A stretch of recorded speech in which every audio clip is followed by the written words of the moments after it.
네, 말씀 같이 보도록 하겠습니다. 오늘 함께 보실 하나의 말씀은 출애굽기 8장 1절부터 15절까지의 말씀입니다.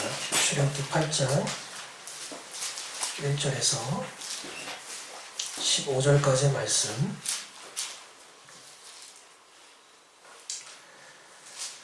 자, 제가 먼저 한 절 읽고 또 여러분들이 한 절 읽는 것으로 서로 말씀을 번갈아 교독하겠습니다. 여호와께서 모세에게 이르시되 너는 바로에게 가서 그에게 이르기를 여호와의 말씀에 내 백성을 보내라. 그들이 나를 섬길 것이니라. 네가 만일 보내기를 못하면 내가 개구리로 너의 온 땅을 치리라. 개구리가 나일강에서 무수히 생기고 올라와서 네 궁과 네 침실과 네 침상 위와 네 신하의 집과 네 백성과 네 화덕과 네 떡반죽 그릇에 들어갈 것이며 개구리가 너와 네 백성과 네 모든 신하에게 기어오리라 하셨다 하라. 여호와께서 모세에게 이르시되 아론에게 명령하기를 네 지팡이를 잡고 네 팔을 강들과 운하들과 못 위에 펴서 개구리들이 애굽 땅에 올라오게 하라 할지니라. 아론이 애굽 물을 위에 그의 손을 내밀매 개구리가 올라와서 애굽 땅에 덮이니 요술사들도 자기 요술대로 그와 같이 행하여 개구리가 애굽 땅에 올라오게 하였더라. 바로가 모세와 아론을 불러 이르되 여호와께 구하여 나와 내 백성에게서 개구리를 떠나게 하라. 내가 이 백성을 보내리니 그들이 여호와께 제사를 드릴 것이니라.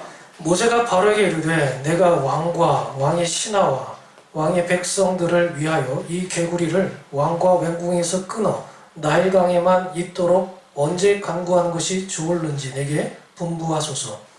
그가 이르되 내일이니라. 모세가 이르되 왕의 말씀대로 하여 왕에게 우리 하나님 여호와 같은 이가 없는 줄을 알게 하리니 개구리가 왕과 왕궁과 왕의 신하와 왕의 백성을 떠나서 나일강에만 있으리다 하고 모세와 아론이 바로를 떠나 나서 바로에게 내리신 개구리에 대하여 모세가 여호와께 간구하매 여호와께서 모세의 말대로 하시니 개구리가 집과 마당과 밭에서부터 나와서 죽은지라. 사람들이 모아 무더기로 싸우니 땅에서 합치가 나더라. 그러나 바로가 숨을 쉴 수 있게 됨을 보았을 때 그의 마음을 완강하게 하여 그들의 말을 듣지 아니하였으니 여호와께서 말씀하신 것과 같더라. 아멘. 자, 지난주에 우리가 첫 번째 재앙 애굽의 나일강이 피가 된 것과 또 이제는 두 번째 재앙을 맞이하고 있는데 개구리가 두 번째 재앙입니다. 오늘날 우리 사회를 돌아보면 범죄가 끊이지를 않고 있죠. 그런데 여러분도 조금만 관심을 가지면 알겠지만 사실은 범죄자들이 살기 너무 좋은 세상이 되었습니다. 이게 무슨 얘기냐? 피해자들은 또 다른 피해를 받지 않도록 법이 보호해주고 또 다른 범죄자가 양성되지 않도록 제재를 강화시켜야 되는 게 맞는 것인데 모든 국민이 생각할 때도 합당한 벌을 내렸다 생각이 안 들 정도로 이 범죄자들의 형량이 굉장히 가볍다는 거죠. 그래서 재범, 3범, 전과 20, 30번 순식간에 나올 정도로 심지어 감옥 안에 들어있는 사람들도 불편하게 사는 게 아니라 오히려 우리들보다 더 편하게 산다는 사람이 있을 정도로 이 법이 약간 무르다는 느낌을 갖게 합니다. 그러니까 법이 잘 제정되려면 두 가지가 꼭 있어야 되는데 첫 번째는 뭐냐면 예방책입니다. 또다시 이런 범죄가 일어나지 않도록 많은 사람들한테 너 법 지키지 않으면 큰일 나 라는 것을 알려줄 수 있도록 해주는 것. 두 번째는 강경책이죠. 너희들이 법을 어겼을 때는 누가 봐도 합당한 벌이 내려진다라고 이해되는 그런 강경한 법이 이루어져야 된다는 거예요. 예방과 합당한 벌이 내려져야 되는 게 이 법의 두 가지 원칙인데 이 두 가지가 잘 지켜지지 않기 때문에 사회가 무너지고 있다는 것이에요. 그런 의미에서 볼 때 저는 오늘 두 번째로 내려진 이 애굽의 징계, 개구리가 많아지는 것이 과연 재앙일까라는 생각이 사뭇 들었어요. 왜냐하면 첫 번째 있었던 재앙이 뭐였죠? 나일강이 피가 되는 거였어요. 여러분 지금 우리나라에 한강이 상수도잖아요. 모든 물이 어디서부터 와요? 한강으로부터 온단 말이에요. 먹는 물, 씻는 물, 빨래하고 뭐 청소하고 이런 모든 물이 한강에서 와요. 여러분 만약에 한강 이 집에서 수돗물 딱 틀었는데 피가 철철철철 내려오는 게 재앙 같아요.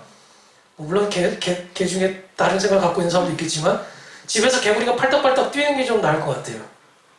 둘 중에 하나를 선택하라면 우리 자매들이 많아서 개구리를 싫어하려나? 제가 이 생각을 왜 했냐면 제가 어릴 적에 저희 삼촌을 큰 삼촌을 따라다닌 적이 많았어요. 이 큰 삼촌이 보양식을 그렇게 좋아해요. 몸에 좋다고 하면 뭐 개똥도 먹을 정도로 굉장히 이 보양식을 좋아하시는 분이었습니다.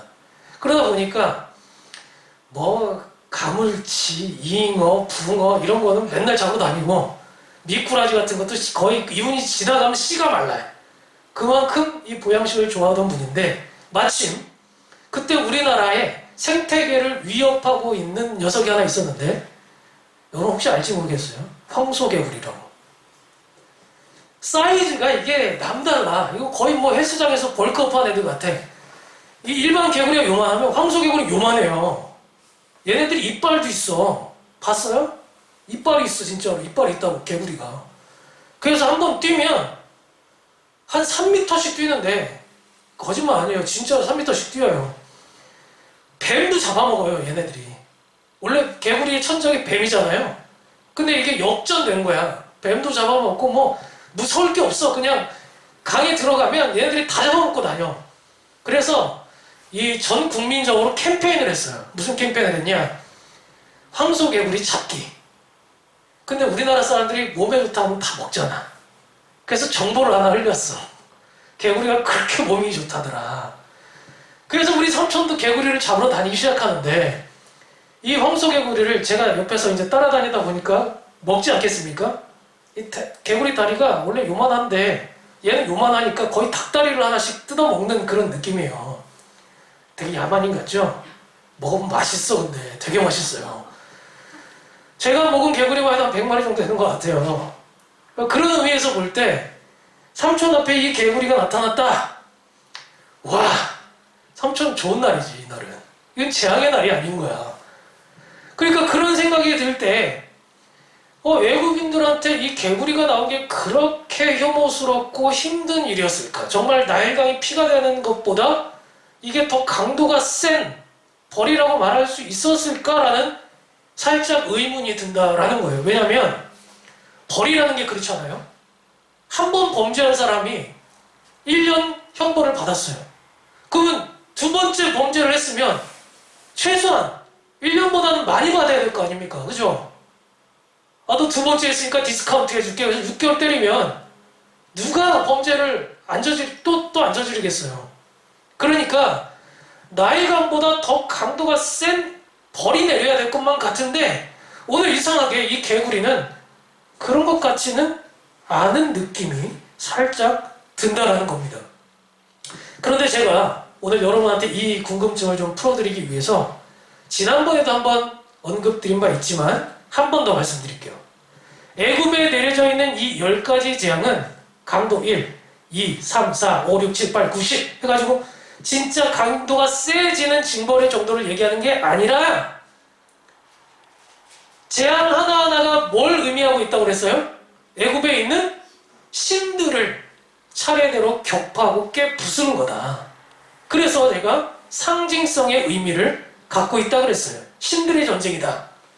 나일강이 풍요의 신이었던 이 오리시스라는 신의 상징이라면 오늘 이 개구리는 헤크트라고 불려지는 풍요 플러스 다산, 애를 숭숭숭 잘하는 그런 상징성을 갖고 있는 거예요. 그러니까 표면적으로 볼 때, 겉으로 볼 때는 모세와 이 바로왕이 맞짱을 뜨는 것처럼 보여지겠지만 사실 이 백그라운드 뒤에서는 누가 지금 싸우고 있는 거예요? 이 개구리 신과 애굽의 이 우상과 하나님 사이의 영적인 전투가 벌어지고 있다는 사실이에요. 그래서 제가 항상 이 본문을 우리가 볼 때마다 여러분들에게 적용을 할 때 그렇게 적용하라고 했잖아요. 여러분 앞에 문제가 있는 것이 여러분만의 문제가 아니라 여러분 안에 있는 성령님과 보여지진 않지만 이 세상에 만연한 세상의 우상들과의 싸움이다 라고 얘기를 했어요. 그걸 기억하는 분들이 영적 전투에서 승리할 수 있는 거예요. 그런데 하나님의 목표는 개구리를 나타나게 해서 뭘 하고자 함일까요? 대체 이 떡반죽 그릇에도 펄떡펄떡, 이 목욕탕에도 펄떡펄떡, 자고 일어나면 베개 속에서도 펄떡펄떡, 온갖 개구리들이 뛰어다니고 있는 이 상황을 통해서 하나님이 대체 뭘 하려고 이 재앙을 내렸을까? 이게 궁금한 거예요. 첫 번째, 우리가 생각할 때는 바로 왕이 말을 안 들으니까 그의 고집을 꺾으려고, 굴복시키려고 그랬을 것이다 생각하는 거예요. 근데 여러분 보세요. 애굽에 있던 현인들, 그러니까 지혜로운 사람들 얘기하는 거죠. 술객들, 이 요술사들을 얘기하는 거예요. 그 사람들에게 능력을 보이려 함이 아니라 오늘 본문 10절 말씀 한번 보면 그 해답이 나와 있습니다. 같이 한번 볼게요. 오늘 본문 10절 말씀 같이 한번 읽어볼게요. 시작! 모세가 이르되 왕의 말씀대로 하여, 그 다음이 중요해요. 왕에게 우리 하나님 여호와 같은 이가 없는 줄을 알게 하리니. 왜 하나님께서 이 재앙을 일으켰다고요? 우리 하나님 여호와와 같은 이가 없는 줄을 누가 알게 하려고? 바로왕 네가 알게 하려고. 저는 여기서 조금 의문이 들더라고요. 아니 굳이 바로왕이 이걸 알아서 뭐해? 어차피 하나님 믿지도 않는 사람인데. 여러분 그런 생각 안 들어요? 자, 이런 질문을 가지고 계속 한번 들어봅시다. 애굽에 내려진 이 10가지 재앙은 교회를 좀 다닌 최소한 주일학교 출신인 여러분들은 너무 익숙한 사건일 수 있어요. 그죠? 많이 들어왔을 겁니다. 그래서 재앙이 일어난 이유가 뭐냐라고 여러분한테 질문을 수수께끼로 던지면 답을 이렇게 할 것 같아요. 하나님이 이집트 애굽에서 백성들을 끌어내기 위한 탈출 준비 과정이다. 이렇게 생각하는 거예요. 이게 고정관념이죠. 그러다 보면 이제 한 가지를 놓쳐요. 그게 뭐냐면 이 재앙이 일어났던 당시에, 이때에 이방인이었던 외국 사람인 바로왕과 그 백성들, 애굽 사람들을 향한 하나님의 계획도 있을 수 있다는 그 가능성을 열어놓지 않는 거예요. 자, 다시 한번 얘기할까요? 이스라엘 백성들을 끄집어내서 출애굽시키는 것도 당연하거니와 한 가지 계획이 더 있었는데 뭐라고요? 믿지 않는 사람들, 애굽 사람들과 이집트 왕 바로에게도 하나님의 계획이 있었다는 사실이에요. 이걸 오늘날로 좀 번역해볼까요?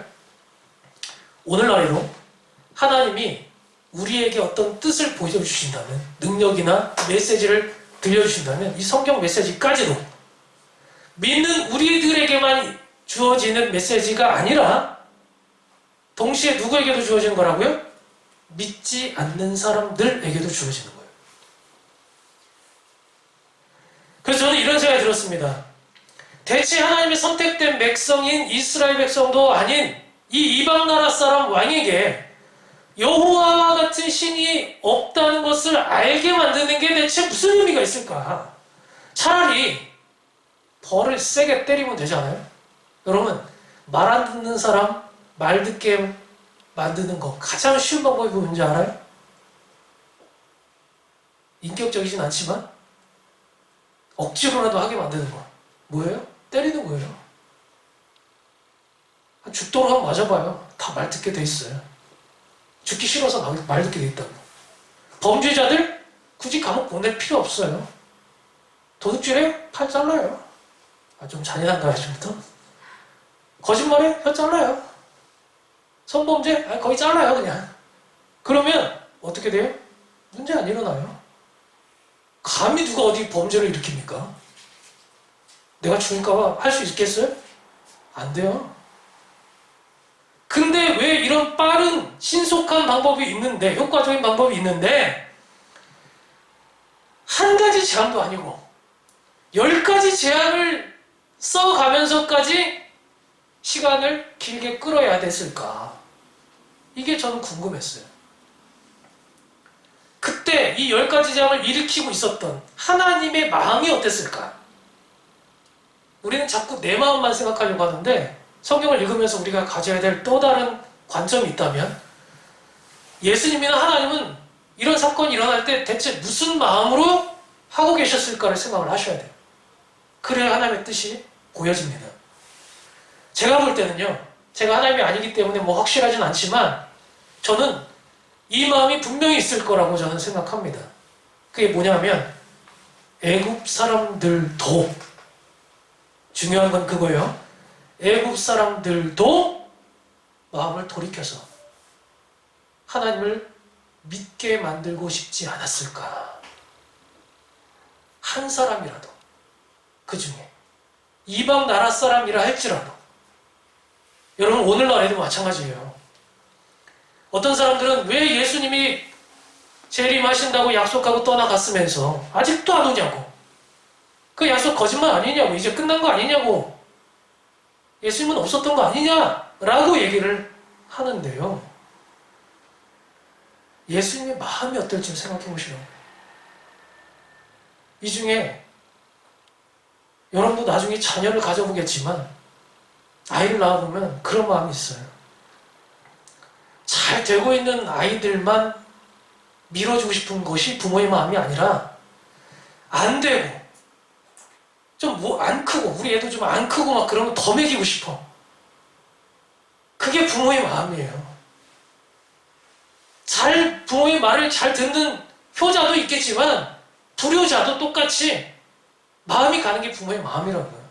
마찬가지예요. 하나님도 오늘날 잘 예배 드리고 하나님 뜻대로 사는 구원의 백성들이 있긴 하겠지만 여전히 하나님의 손길을 기다리고 있는 그런 이방 사람들을, 믿지 않는 사람들을 위해서도 일하고 계신다는 사실을 기억하셔야 돼요. 그래서 우리는 믿지 않는 사람들을 단순히 야 너네는 나랑 달라, 야 너네랑 나랑 상종할 사람들이 아니야, 마치 물과 기름이 섞이지 않듯이 난 너희들이랑 관계하지 않게 끊어버릴래, 이게 우리의 관점이 돼서는 안 돼요. 오히려 항상 무슨 마음이 있어야 돼? 길 잃어버린 사람들을 옳은 길로 인도할 수 있도록. 그래서 여러분, 그리스도인들은요 굉장히 어려운 삶을 사는 거예요. 왠지 알아요? 그들처럼 살지 않으면서, 예? 술 먹는 자리에 같이 가지 않고 음란하고 방탕하게 살지 않으면서, 그러면서도 관계를 끊지 않고 사는 것이 이게 쉬운 일이 아니란 말이에요. 관계 끊고 사는 건 누구나 잘 할 수 있어요. 그 쉬운 일이에요. 친구랑 의절해버리면 그만이에요. 연락 안 하면 그만이에요. 그런데 내 마음에 들지 않고 내 뜻대로 살지 않는 그 친구가 나 때문에 변할 수 있도록 기회를 제공해주는 것, 이거는 쉬운 일이 아니란 말이에요. 근데 그렇게 살라고 했어요, 예수님이. 그런데요, 여러분, 오늘 본문을 보니까 한 가지 좀 특이한 점을 또 하나 발견했습니다. 모세가 이 개구리를 만들어 놓고 나서 이 바로 왕도 모세와 같이 똑같은 일을 행하는데, 그게 뭔가 하니 개구리들이 물가로부터 다시 올라오게 만들었다는 거예요.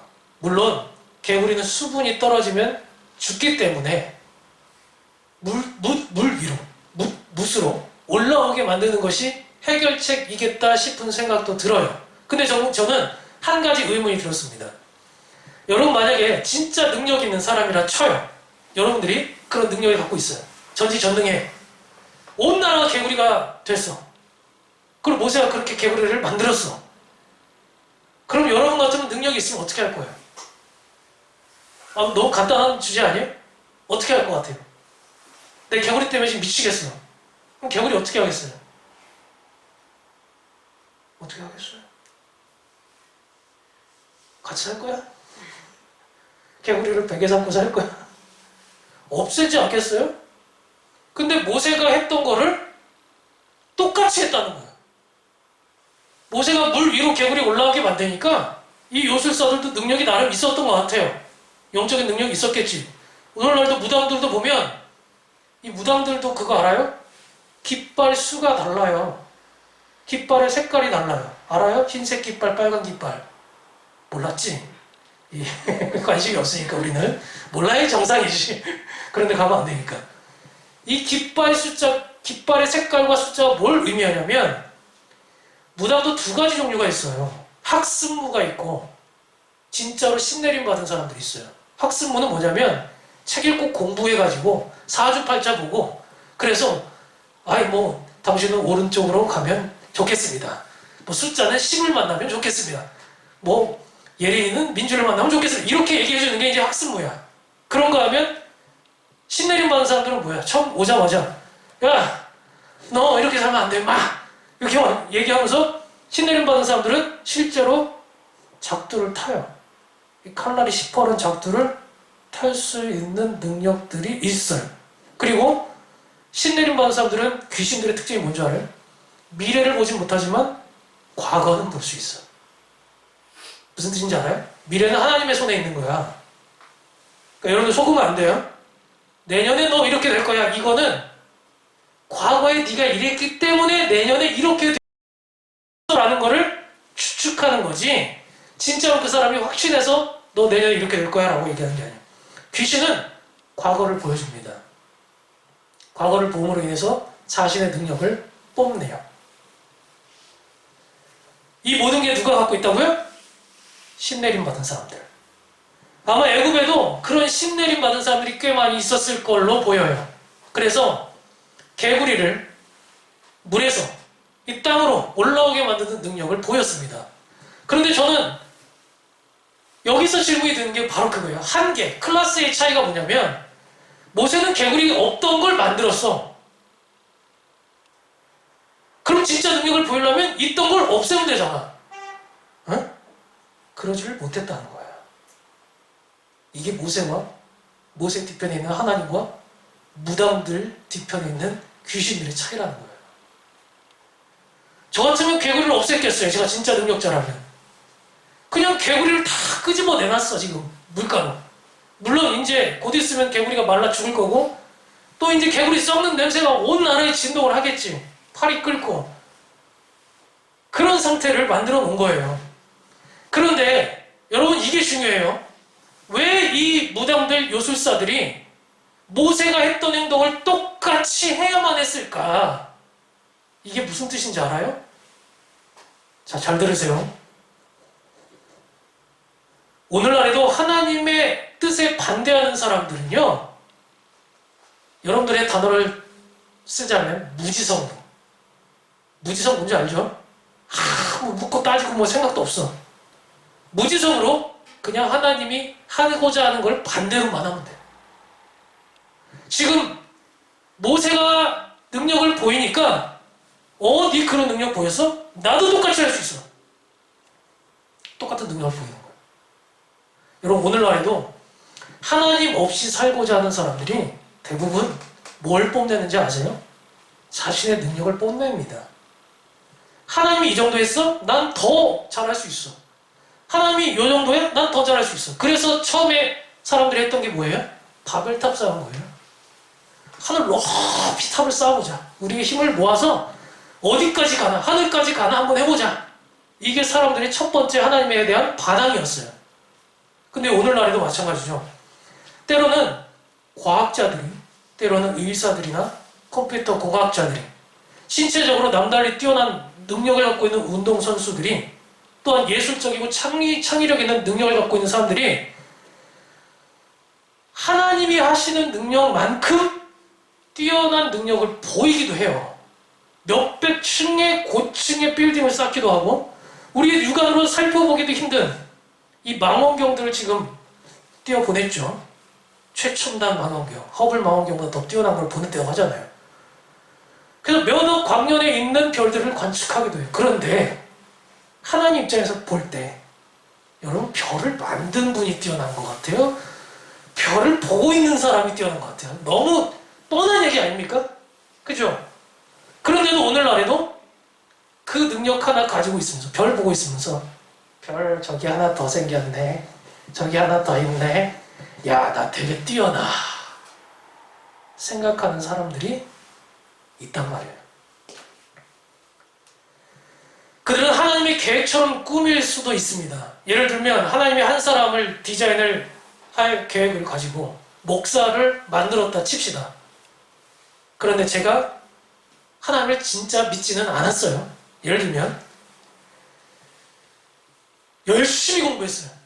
열심히 말하는 연습도 했어요. 사람들을 대하는 연습도 했어요. 책도 많이 봤어요. 설교를 어떻게 하면 잘할 수 있을까? 어떻게 하면 여러분들을 울렸다가 웃겼다 할 수 있을까? 공부를 많이 했어요. 카피도 하고 연습도 했어요. 그래서 사람들이 속았어요. 야, 심현우라는 목사? 좋은 목사구나. 야, 명설교가구나. 이런 생각을 할 수도 있겠지만 그 안에는 하나님의 영이 있어요, 없어요? 없다는 거예요.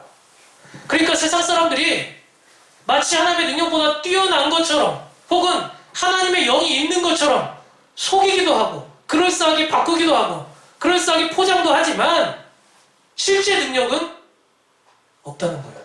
이걸 우리가 기억을 해야만 합니다. 기도하지 않아도 설교 잘할 수 있고 하나님에 대한 믿음 없이도 잘 교육할 수 있어요. 심지어 믿는 사람보다 더 잘할 수도 있어요. 그러나 그 안에 하나님에 향한 믿음이 없다 그러면 성령의 임재가 없으면 하나님을 사랑하는 마음도 없을 것이고 실제로 주님이 오실 것을 기대하는 재림에 대한 기대 혹은 하나님이 나 심판할 수도 있지 않을까라는 죄악에 대한 회개의 마음도 없다는 거예요. 어쩌면 모양은 있지만 능력은 있지만 가장 중요한 게 빠졌어요. 이걸 따라할 수는 없는 거예요. 그래서 오리지널과 카피본은 너무나도 큰 차이가 있습니다. 이런 사람들일수록 자신의 능력과 스펙을 더 의지합니다. 하나님의 말씀에 대한 권위를 인정하지 않습니다. 왜요? 내가 잘하고 있다고 착각하기 때문이죠. 심지어 잘 알지도 못하면서 알고 있다고 착각하기도 합니다. 그래서 바로 왕처럼 하나님에 대한 존재도 모르면서 뭐라고 얘기했냐면 오늘 모세야 너희 하나님 여호와께 구하여 라는 표현을 썼어요. 하나님의 존재도 모르는 사람이 기도하라는 표현을 썼다고요. 그분의 뜻이 뭔지도 모르고 개구리가 왜 생겨났는지도 모르고 왜 10가지 재앙을 내리면서 너희들을 기다리고 있는지조차도 모르면서 기도하라고 했다고요. 이게 우리한테 참 큰 경종을 울리는 경고의 메시지가 되어야 되지 않겠습니까? 하나님의 뜻이 어떤지 모르는데도 아는 척 살아가는 사람들이 있다고요. 이 중에도. 그런데요, 본색은 숨길 수가 없습니다. 그들이 기도했던, 하나님을 찾았던 이유는 원래 뭐예요? 그냥 내가 불편했기 때문이에요. 개구리가 뛰어다니고 징그럽고 냄새나고 이게 싫은 거예요. 그냥 그 상황만 벗어날 수만 있다면 하나님을 믿는다고 고백도 하더란 말이에요. 오늘날 크리스찬도 마찬가지입니다. 저는 그런 친구들 많이 봤어요. 특히 여러분 나이 때는 고3 수험생들 중에 그런 친구들 많이 봤어요. 하나님 대안만 붙여주시면 제가 이렇게 하겠습니다. 계속 하나님이 붙여줄 때도 있겠죠. 붙여주셨어요. 정말 그렇게 살까요? 그 마음의 본질이 잘못됐는데 오래 가겠습니까? 실제 그 마음의 진짜 마음은 뭔지 아세요? 내가 20살만 돼봐라. 내가 어른만 돼봐라. 내가 엄마 아빠 때문에 교회 다니고 있긴 한데 20살만 되면 내가 독립하리라. 무슨 독립을 해? 진짜 자신의 능력을 갖춰서 경제적으로, 정신적으로 성숙해서 독립하는 게 아니라 잔소리하는 부모님 싫어서 떠나겠다는 거예요. 그냥 하나님의 존재를 부인하고 떠나겠다는 거예요. 예배 드려준 거지 예배 드린 게 아니었다는 거예요. 내가 하나님 만나준 척한 거지 만난 게 아니라는 거예요. 그 상황을 모면하기 위해서. 그리고 결과적으로 15절 말씀 마지막으로 한번 읽어볼게요. 한번 읽어볼게요. 시작! 그러나 바로가 숨을 쉴 수 있게 됨을 보았을 때 끝났네. 개구리 없어졌네. 내 상황이 좀 좋아지니까 언제 그랬냐는 듯이 상황이 바뀌니까 싹 마음을 바꾸는 거예요. 이게 인간의 간사한 마음이에요. 그래서 성경은 오늘 본문이 하나님의 존재를 인정하지 않았던 이방인을 향한 징벌의 기록이기도 하지만 이 징벌은 믿는 이스라엘 사람들에게는 오히려 무슨 능력이 됩니까? 본보기가 되는 거예요. 니네도 똑바로 안 믿으면 니네들 믿음 갖고 있다고 하지만 제대로 안 믿고 그 마음의 중심이 제대로 안 돼 있으면 너희들도 똑같아. 근데요, 이 말씀은 지금 우리한테도 하는 말이에요. 이방 사람들에게 징벌을 내리면서 여전히 마음이 바뀌지 않았던 그 사람들을 하나님이 버렸다는 것을 이스라엘 사람들에게 보여줬던 것처럼 오늘날 우리들에게도 똑같이 보여주고 있어요.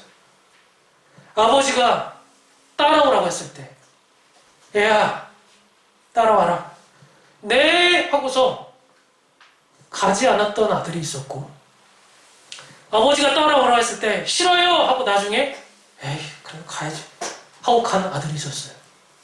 누가 아버지의 말을 들은 거예요?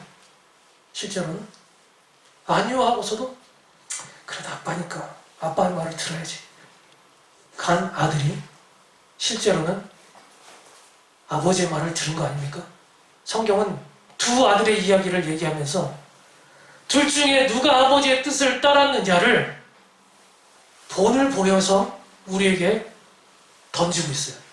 너희들은 하나님 앞에서 예배를 드리면서 네 하나님, 하나님 말씀대로 따르겠습니다, 기도하겠습니다, 순종하겠습니다. 일주일 동안 하나님이 있긴 어딨어? 이렇게 사는 사람인지, 아니면 정작 예배 시간에는 약간 딴짓하는 것 같이 주변만 이렇게 쳐다보고 있다가 멍 때리고 있다가 아 그래도 그때 하나 들은 거 아 그렇게 살아야지. 누가 하나님이 보실 때는 괜찮은 사람이라고 생각할까요? 물론 처음부터 잘 듣고 잘 행한 사람이 가장 엑설런트하겠지만 하나님 보실 때 둘 사람 중에는 그대로 행한 사람이 진짜 믿음이다 라고 말하고 있는 것입니다. 그래서 바로 왕과 이 요술사들의 모습, 이 모습은 이방인에 대한 모습이 아니라 실은 믿는다고 고백했지만 하나님과 날마다 대등하게 싸우려고 하고 자기 주도권을 놓지 않으려고 하나님의 말씀했음에도 불구하고 내 능력과 내 계획과 내 지식과 내 경험을 더 의지하면서 하나님이 있긴 어딨어, 내 뜻대로 사는 게 최고지 라고 생각하고 있는 우리들에게 하고 있는 말씀이고, 또한 징벌이 내려지면 단순히 불편해지면 하나님께 굴복하는 척 하다가 상황이 좀 괜찮아지면 언제 그러냐는 듯이 이중적으로 생각하고 있는 우리들에게 하고 있는 말씀이라는 것을 여러분은 기억하셔야 됩니다. 사랑하는 우리 학생 여러분, 여러분은 지금 어느 위치에 와 있습니까? 오늘 이 모습 속에서 하나님의 마음이 어떨지, 또 여러분의 마음은 어떨지 스스로 한번 질문을 해보고 우리가 온전히 있어야 될 때 있을 수 있는, 돌이킬 수 있는 기회가 있을 때, 재앙이 있을 때, 오래 참는 하나님의 마음이 있을 때 우리가 돌아갈 수 있는 그런 온전한 출애굽을 이룰 수 있는 여러분과 제가 될 수 있기를 주님의 이름으로 축복합니다. 아멘. 시작 우리 같이 한번 우리 말씀을 생각하면서 한번 기도했으면 좋겠습니다. 하나님, 우리는 항상 불편한 상황을 떠나는 것만 생각하면서 출애굽해야 된다라고 생각하며 살지 않았습니까? 내가 좀 힘이 생기면 부모님의 신앙으로부터 혹은 교회로부터 떠나야지.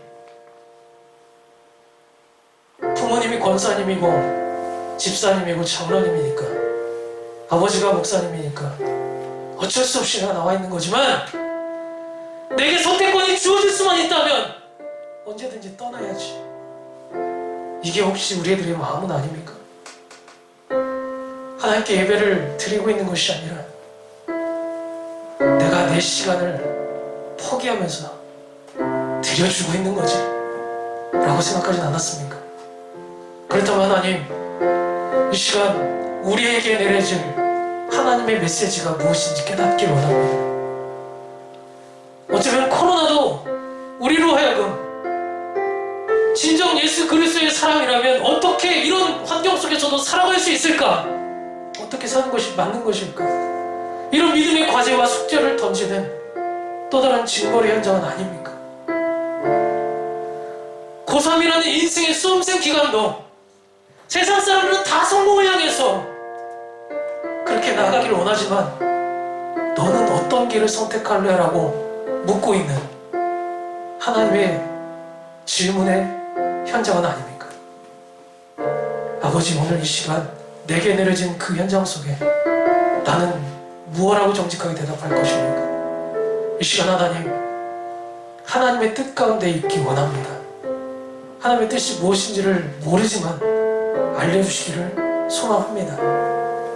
어쩌면 내가 벌 받고 있는 것 같고 죄를 여전히 회개하고 있지 않은 그런 현장 가운데 있다면 다시 한번 믿음의 발걸음을 뗄 수 있도록 도와주시고, 우리를 붙잡고 있는 여러 이중적인 생각들이 이제는 버리고 하나님을 온전히 따라갈 수 있는 우리의 삶이 될 수 있도록 도와달라고, 자, 우리 같이 협심하여 입술을 열어 함께 고백하며 기도합니다. 하나님 아버지, 감사합니다. 하나님, 이 시간 하나님께서 주신 그 말씀을 통하여 나 스스로 한번 비춰보고 돌아보길 원합니다. 하나님, 우리에게 더 큰 징벌이 내려야지만, 더 큰 벌이 임해야지만 억지로 움직여지는 그런 비인격적인 그런 존재가 우리가 되질 않기를 원합니다. 오히려 입장을 바꾸어서 하나님이 왜 이렇게 하셨어야만 했을까? 왜 하나님은 어떤 마음을 가지고 계셨을까? 오히려 입장을 바꾸는 하나님의 입장에서 우리를 생각하는 아버지의 마음을 헤아려 볼 수 있기를 원합니다. 하나님, 이 세상 가운데 살아가는 것, 나 한 사람을 지키는 것도 쉽지 않겠지만 주님은 오히려 거기서 한 걸음 더 나아가 이 세상 가운데 있지만 세상에 속하지 않은 구별된 삶을 또한 살아가면서, 그러면서도 세상에 다리 놓는 역할을 잘 감당하는 전도자의 삶을 또한 살아갈 수 있기를 주님은 우리에게 축복하고 계십니다. 하나님, 그러기 위해서는 우리 자신을 연단해야 합니다. 훈련해야 됩니다. 좀 더 하나님의 뜻대로 살아갈 수 있는 하나님을 닮아간 그런 사람으로 변모할 수 있기를 원합니다. 한 주간의 삶 속에서도 하나님, 오늘 드려진 믿음의 고백들처럼 이중적인 삶을 사는 것이 아니라 일치의 삶을 살아갈 수 있도록 도와주시고, 작은 행함이라도 실천이라도 순종이라도 이루어나감을 통하여서 우리 인생 속에서 버려야 될 것들을 과감히 버리고 떠나야 될 것들 속에서 과감히 떠날 수 있는 결단의 삶이 우리의 삶 속에 일어날 수 있도록 주여 함께 하시고 인도하여 주시옵소서. 고맙고 감사한 하나님, 오늘도 주신 말씀 속에서 우리가 다시 한번 하나님의 뜻을 새깁니다. 벌이 벌 자체에 의미가 있는 것이 아니라 다시는 그 벌을 받지 않도록, 죄를 짓지 않도록 하는 것, 그리고 합당한 벌을 내렸을 때 그 가운데서 돌이키게 만드는 것이 법의 의미인 것처럼, 하나님, 우리의 삶 속에 어려움이 있다 할지라도 그 어려움 자체를 묵상할 것이 아니라 왜 이런 어려움이 내게 왔는지를 묵상하며 하나님의 뜻 가운데 더욱더 깊이 주님의 뜻을 헤아리는 우리들 될 수 있길 원합니다. 또 아버지, 인생이 잘 풀려진다 할지라도 쉽사리 교만해지거나 쉽사리 하나님의 뜻을 저버리는 것이 아니라 어려웠을 때를 기억하며 오늘 섰을 때 넘어질까를 두려워하며 날마다 믿음의 경계를 가지고 긴장을 가지고 뛰어갈 수 있는 우리 될 수 있기로 나오니, 주님, 우리 삶 속에서도 온전한 출애굽이 일어날 수 있도록, 그래서 오히려 믿지 않는 사람들에게도 여호와 하나님이 살아계시다는 것을 증거할 수 있도록 우리에게 능력의 삶을 허락하여 주시옵소서. 예수님의 이름을 감사하며 기도합니다. 아멘. 자, 우리 말씀에 감사드리면서 헌금한 시간 갖도록 하겠습니다. 좀 부탁드릴게요. 감사합니다. 잠시 기도하겠습니다. 주님, 오늘 이 예물을 우리의 마음의 고백을 담아서 주님 앞에 드립니다. 하나님, 이 예물이 있기까지 먼저 예비할 수 있는 준비하는 마음들이 우리 가운데 일어날 수 있도록 도와주시고, 습관적으로 드리는 예물이 아니라 이 예물이 정말 하나님께 쓰임받기를 간절히 소망하는 그런 그 중심이 회복될 수 있도록 도와주시옵소서. 또한 교회에도 지혜를 더하여 주셔서 이 우리 눈먼 돈과 같이 쓰이는 것이 아니라 정말 주께 영광 돌릴 수 있도록 도와주시고, 그래서 하나님 향기로운 예물로 바쳐질 수 있게 하여 주시옵소서. 예수님의 이름으로 기도합니다. 아멘. 자, 이 시간에는 잠시 광고의 말씀을 드리도록 하겠습니다. 현지 선생님, 그 앞에 PPT 좀 한번 띄워주실래요? 보이세요? 보이시나요? 눈들이 괜찮으세요? 시각들? 자, 지금 시간을 좀 드릴게요. 제가 한 5분 정도의 시간을 드릴 테니까 지금 여기에는 제가 미리 준비해 놓은 마니또 쪽지가 있습니다. 이걸 한 사람씩 이제 뽑을 텐데요. 법칙이 있어요. 자기 이름이 나오면 과감히 나를 너무 사랑해서 나에게 섬김을 주고 싶다는 그런 마음을 버리고 던지세요, 다시. 다른 사람 이름이 나올 때까지. 근데 또 이제 이렇게 얘기하면 어떤 사람은 신 목사님 이름 나왔다고 던져버려.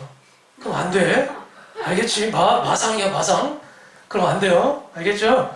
그래서 지금 적어가면서 있는 분들은 안 하셔도 돼요. 근데 열아이 같은 경우는 이제 정보가 아예 없었을 것 같고, 혹시라도 이게 필요하신 분이 있으면 제가 개인적으로라도 보내드릴 테니까 뭐 시간이 좀 부족했다면 저한테 말씀을 해주세요. 그러면 제 번호만 일단 먼저 적어가세요. 네. 제 번호라도 먼저 적어가시고, 제가 선생님이나 우리 여러분들 번호는 네. 사진 찍는 분들이 있었군요. 그렇죠. 제가 다 적어야 된다 생각했는데. 자, 지금부터 한번 뽑아볼게요. 저는 맨 마지막에 뽑겠습니다. 자, 한번 보고 본인 나왔으면 던지세요. 아니에요?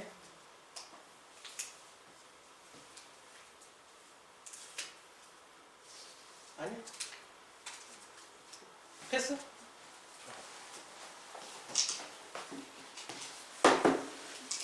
본인 나오면 던져야 돼요. 선생님 나오면. 본인 나온 사람 있으면 얘기해주세요. 없죠?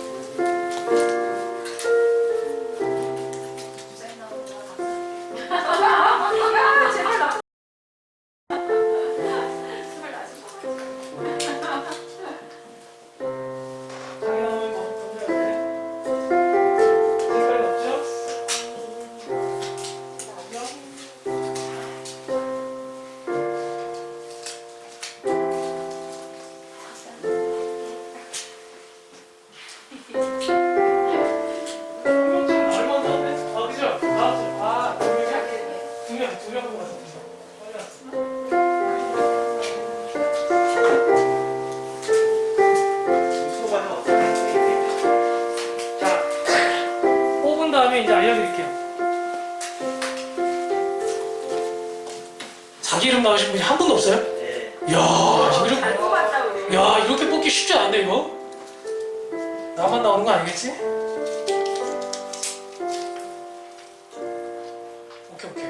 오케이. 안 나왔어요. 안 나왔어. 자, 요거를 증거를 남겨야 되니까 자기 핸드폰에 찍으세요. 왜냐면 또 이 쪽지는 버려버리거나 잃어버리는 사람도 있어, 분명히. 그래서 잘 찍으시고 법칙에 대해서 이제 알려드릴게요. 자, 옆에 사람 보면 안 돼요. 잘 숨겨야 돼. 옆에 사람 보면 안 돼. 자, 법칙은 공통 미션이에요. 이거 모두가 다 하는 거예요. 주 1회 이상 2월 한 달 동안 할 건데, 그러면 한 달에 거의 4주잖아요. 그죠? 그러면 4번은 그 사람이랑 최소한 카톡이나 전화통화를 하셔야 돼요. 그럼 그동안 뭘 해야 되냐? 언니 안녕? 안녕. 그리고 딱 끄는 거 말고. 이거 인정 노노. 대화 내용은 뭐냐? 맨날 기도 제목만 나누냐? 그럴 필요 없지. 언니 설날 예배 세뱃돈 얼마 받았어? 나랑 같이 뭐 맛있는 거 먹으러 갈래? 뭐 그런 것도 괜찮고, 아니면 뭐 선물 사러 가는 거 같이 사러 가도 괜찮아요. 예. 그리고 같이 사서 그날 나눠줘도 돼. 또 선물 교환도 3,000원에서 5,000원 미만. 뭐 정말 너무 사랑해서 나는 5만 원짜리 사주고 싶다. 내가 말리고 싶지 않아. 예. 근데 웬만하면 교회에서는 돈이 많이 와갔다 갔다 하는 걸 하면 안 되기 때문에 5,000원 미만이면 좋겠어요. 최대. 이제 마지막으로 영상 및 사진. 영상 통화해도 괜찮아요. 어? 그거를 녹화해 놓으면 더 좋고. 알겠죠? 그리고 사진을 같이 뭐 어떤 공간에서 내가 언니랑 같이 뭐 떡볶이를 먹었다. 아니면 뭐 커피를 한 잔 마셨다. 같이 어깨동무하고 찍고. 그럼 괜찮아요. 물론 마스크를 하고서 찍으세요. 밖에서는. 자, 그렇게 하고 인증샷을 이제 할 거예요. 이건 가산점이에요, 이제. 그런데 우리의 기본적인 법칙은 뭐냐? 여랑이랑 나랑 만약에 마니또가 쳐요. 여랑이 마니또가 저예요. 그럼 여랑이는 저한테 물론 4번을 통화하겠죠. 그치? 안 할 거야? 하겠지? 할 거야. 난 믿어. 여랑이 할 거야. 여랑이 나 됐나 본데? 내가 안 거니까. 나 됐나 본데, 이거? 얼굴 빨개지고 있어요. 자, 그런데 중요한 건 뭐냐면 예린이 언니가 옆에 앉았잖아, 지금. 지난주에 우리 여랑이 좀 챙겨줘 그랬더니 바로 지금 순종했어요. 어? 옆에 앉았단 말이야. 민주가 좀 썰렁해지긴 했지만 어쨌든 그래서 지금 만약에 예린이가 여랑이랑 이제 마니또인데 여랑이는 나랑 마니또야. 그러면 여랑이는 예린이 언니도 챙겨줘. 민주 언니도 챙겨줘. 우리 병호 선생님도 챙겨줘. 다 잘 챙겨줘. 그래서 투표를 해. 자, 누가 여랑이랑 마니또였다고 생각합니까? 그러면 내가 이제 난 당연히 여랑이가 나한테 10번 이상 했을 테니까, 그지? 10번 이상 통화했을 테니까, 그지? 그래서 나는 여랑 썼지. 근데 예린이도 착각을 했어. 아닌데? 여랑이 나한테 막 선물 엄청 좋은 거 줬는데? 여랑이 썼어. 여랑이가 막 10표 이렇게 나오는 거야. 그러면 여기에서 이제 투표가 잘 많이 나온 사람이 어떻게 되겠어? 1등이 된다. 이 룰을 잘 기억하시고 내 마니또 챙긴 건 당연히 하는 거고, 오케이? 아니, 대답들이 없어. 자, 내 마니또 챙긴 건 당연히 하는 거고, 다른 분들도 연락을 잘 해주세요. 알겠죠? 그래서 2월 마지막 주까지 하고 3월 첫째 주에 우리가 투표 및 공개를 할 텐데, 이게 많이 나온 사람들은 참 너무 좋겠지만, 반대로 여러분 이 생각도 해봐야 돼. 여랑이랑 나랑 마니또였는데 내가 여랑이를 안 썼어. 여랑 나한테 한 번도 연락도 안 하는데 너는 병호쌤 써야겠다. 그럼 어떻게 되겠어? 네, 말하지 않겠어요. 내가 슬프겠지. 알겠지? 그러니까 그런 슬픈 일이 일어나지 않도록 최소한 내 마니또는 기본적으로 챙겨주십시오. 자, 그렇게 준비를 부탁드리겠습니다. 그리고 이제 3월달부터 이제 우리가 준비해야 될 또 다른 행사가 있어요. 전에도 한번 공개를 드렸지만 설교를 잘 들으신 분들은 이 문제 맞추기가 쉬울 거예요. 팀전으로 선생님과 여러분들을 섞어서 팀전으로 성경 퀴즈 대회가 있습니다. 단순히 문제를 맞추는 것이 아니라 굉장히 다양한 예능 프로그램처럼 진행이 될 거니까 이것도 미리 준비하시면서 어디를 읽어야 될까, 성경을? 출애굽기와 여호수아 이 2가지 본문을 꼼꼼히 지금부터 읽으시면 충분히 맞출 수 있을 겁니다. 그거를 3월 말 혹은 4월 초쯤 해서 진행을 할 테니까 여러분 이것도 좀 기대하면서 준비해 주시면 감사하겠습니다. 자, 광고는 여기까지고 축도드림으로 모든 예배 순서 마칩니다. 이제는 우리 주 예수 그리스도의 은혜와 하나님 아버지의 오래 참으시는 사랑하심과 성령님의 감화 감동 위로 교통하심의 역사가 비록 징벌이 내려질지라도 그 징벌을 어려움으로만 생각할 것이 아니라 하나님의 마음을 이해하여 오늘도 참으시는 그분의 사랑하심을 기억하고 이전의 잘못됨으로부터 돌이키며 그래서 진정한 삶의 출애굽을 해나가기를 다짐하고 돌아가는 고개수 인형제 자매들의 머리머리 위와 그의 가정과 학업과 이 나라 민족 교회 위에 이제로부터 영원토록 함께 있을지어다. 아멘.